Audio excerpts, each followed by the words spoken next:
क्या आप जानते हैं कि जब दो देशों के बीच युद्ध का ऐलान होता है तो आखिर कैसे होता है? कौन देता है युद्ध की अनुमति? कैसे पता चलता है कि अब दो देशों के बीच में युद्ध होने वाला है?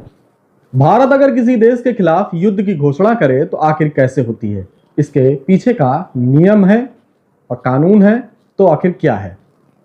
और अगर भारत ने आखिर जब जब किसी देश के खिलाफ युद्ध किया है तो कौन से नियमों का पालन किया है? वर्तमान में भारत और पाकिस्तान के बीच चल रहे आपसी टकराव को लेकर कई सारे सवाल हमारे और आपके सभी के जहन में हैं। खास तौर पर एक सवाल जो हर एक के दिलो दिमाग में जरूर आता है वो है ये कि देश आपस में जब युद्ध करते हैं तो आखिर युद्ध की अनुमति कैसे मिलती है, कौन देता है, युद्ध की घोषणा कैसे होती है, कैसे पता चलता है कि अब दोनों देशों के बीच में जंग छिड़ चुकी है। ये सारी बातें आज हम आपको इस वीडियो में अपने विस्तार से बताने वाले हैं। इस तरह की तमाम जानकारियों को जानने के लिए अभी तक आपने हमारे इंडियन पॉलिटिक्स चैनल को अगर सब्सक्राइब नहीं किया है तो नीचे रेड बटन पर क्लिक करें और हमारे इंडियन पॉलिटिक्स चैनल को सब्सक्राइब करें ताकि भारत के शौर्य गाथा से आपको हम रूबरू इसी तरह से कराते रहें।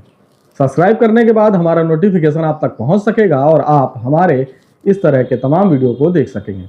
यूं तो भारत अभी तक 5 से ज़्यादा युद्ध लड़ चुका है, जिसमें से मुख्य रूप से 1947 से 48 के बीच, 1962 में, 1965 में, 1971 में और 1999 में कारगिल का युद्ध लड़ा गया था।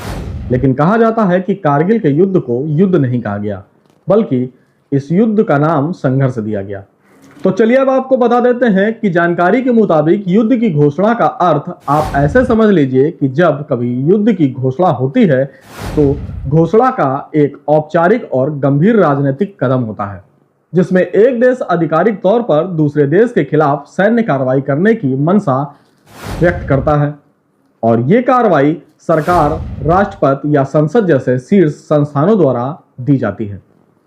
यह लिखित दस्तावेज के रूप में भी हो सकती है जिसमें युद्ध के कारण, लक्ष्य और संबंधित देश का नाम स्पष्ट किया जाता है और यह जो लिखित दस्तावेज होता है वह विरोधी देश को भी सौंपा जा सकता है जिससे कि उन्हें युद्ध का कारण स्पष्ट किया जा सके। तो चलिए अब आपको बता देते हैं कि भारत में युद्ध की घोषणा कैसे की जाती है। भारत में युद्ध की प्रक्रिया की अगर बात करें तो भारत में युद्ध की घोषणा के लिए कोई भी स्पष्ट बाध्यकारी संवैधानिक प्रक्रिया नहीं है। हालांकि कुछ जरूरी कानूनी प्रावधान जरूर है जिन्हें किसी भी सीमा तक अनुपालन करना जरूरी होता है। जैसे कि अनुच्छेद 53 में यह साफ तौर पर स्पष्ट किया गया है कि राष्ट्रपति सशस्त्र बलों के सर्वोच्च कमांडर होते हैं, लेकिन वह कार्यकारी निर्णय मंत्रिपरिषद की ही सलाह से कर सकते हैं। वहीं अनुच्छेद 352 की बात कर लेते हैं तो युद्ध, बाहरी आक्रमण या सशस्त्र विद्रोह की स्थिति में राष्ट्रीय आपातकाल की भी घोषणा की जा सकती है जिसके लिए संसद की मंजूरी आवश्यक होती है।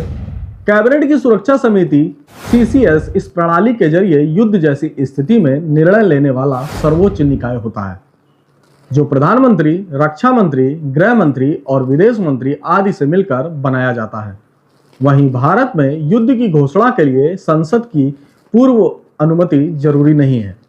प्रधानमंत्री और CCS के निर्णय के आधार पर सेना को कार्रवाई के निर्देश दिए जा सकते हैं।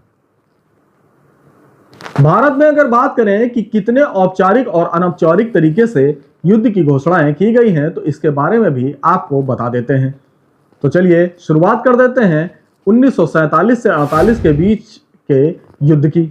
1947 और 48 का भारत पाक का युद्ध, जिसे कश्मीरी युद्ध का नाम दिया गया था, इस युद्ध के दौरान कोई भी औपचारिक घोषणा नहीं की गई थी।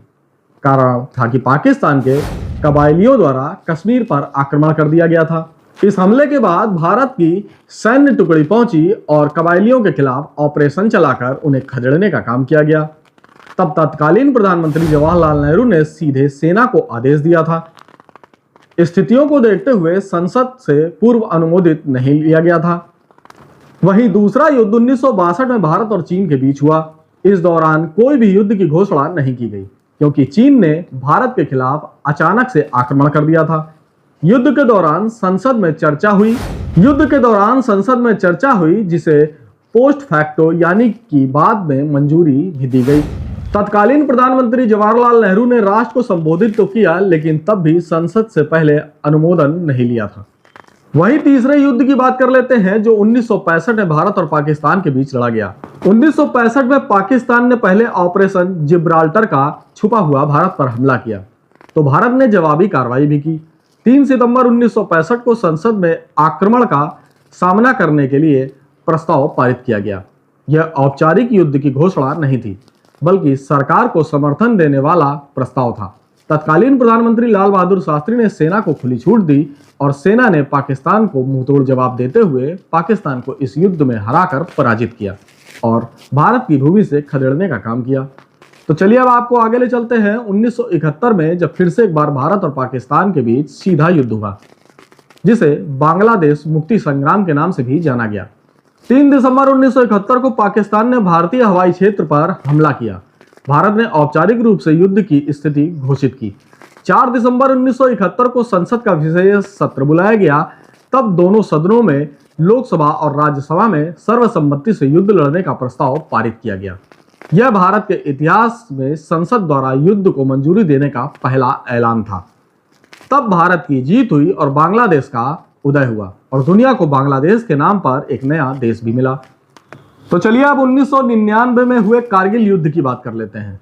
कारगिल युद्ध की कोई भी औपचारिक घोषणा नहीं की गई, क्योंकि पाकिस्तान के कहा जाता है कि घुसपैठियों और आतंकवादियों ने कारगिल चोटी पर कब्जा किया था, मगर इसके पीछे पाकिस्तानी सेना बिना वर्दी के पूरा काम कर रही थी, जिसे समाप्त करने के लिए भारत ने ऑपरेशन विजय चलाया और संसद ने एक मत होकर पाकिस्तान की निंदा की, लेकिन युद्ध की औपचारिक मंजूरी नहीं दी गई।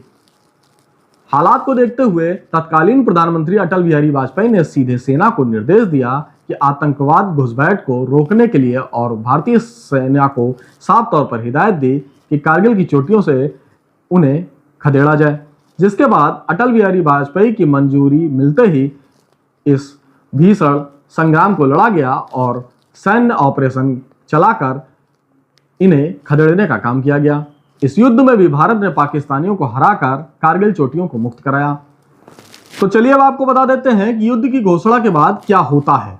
हर किसी के जहन में आता है कि जब युद्ध का ऐलान हो जाता है तो आखिर कैसे इसमें ऑपरेशन चलाया जाता है। तो जान लीजिए, सैन्य कार्रवाई शुरू हो जाती है। थल, वायु और नौसेना को अलर्ट मिल जाता है। सीमाओं पर तैनाती बढ़ जाती है। राजनयिक संबंधों में बदलाव साफ तौर पर देखा जाता है। दूतावास के कर्मचारी वापस बुला लिए जाते हैं। राजनयिक संबंध तोड़े भी जा सकते हैं। अंतरराष्ट्रीय प्रक्रिया में भी हलचल देखी जा सकती है। संयुक्त राष्ट्र शांति की अपील कर सकता है। साथ ही अन्य देश मध्यस्थता की कोशिश भी कर सकते हैं। वहीं कुछ देश किसी एक पक्ष का समर्थन कर सकते हैं। युद्ध अपराध होने की स्थिति में अंतरराष्ट्रीय आपराधिक न्यायालय यानी कि ICC जांच कर सकता है, जैसा रूस के राष्ट्रपति पुतिन और इजराइल के प्रधानमंत्री नेतन्याहू के खिलाफ चल रहा है। भारत में युद्ध की घोषणा का निर्णय मुख्य रूप से कार्यपालिका यानी कि प्रधानमंत्री और कैबिनेट की सुरक्षा समिति द्वारा ही लिया जाता है। संसद की अनुमति का प्रावधान आपातकालीन स्थिति के लिए होता है, ना कि युद्ध की शुरुआत के लिए। तो यह थी युद्ध की घोषणा कैसे होती है जब दो देशों के बीच वार की स्थिति बन जाती है, और युद्ध की घोषणा के बाद स्थिति क्या होती है। इन सभी विषयों की जानकारी हमने आपको विस्तार से दी है। हमारे द्वारा दी गई जानकारी आपको कैसी लगी, हमारे कमेंट्स बॉक्स में बताना बिल्कुल भी ना भूलें। हमारे द्वारा दी गई जानकारी आपको अच्छी लगी हो तो हमारा उत्साह वर्धन जरूर करें। भारत माता की जय हो।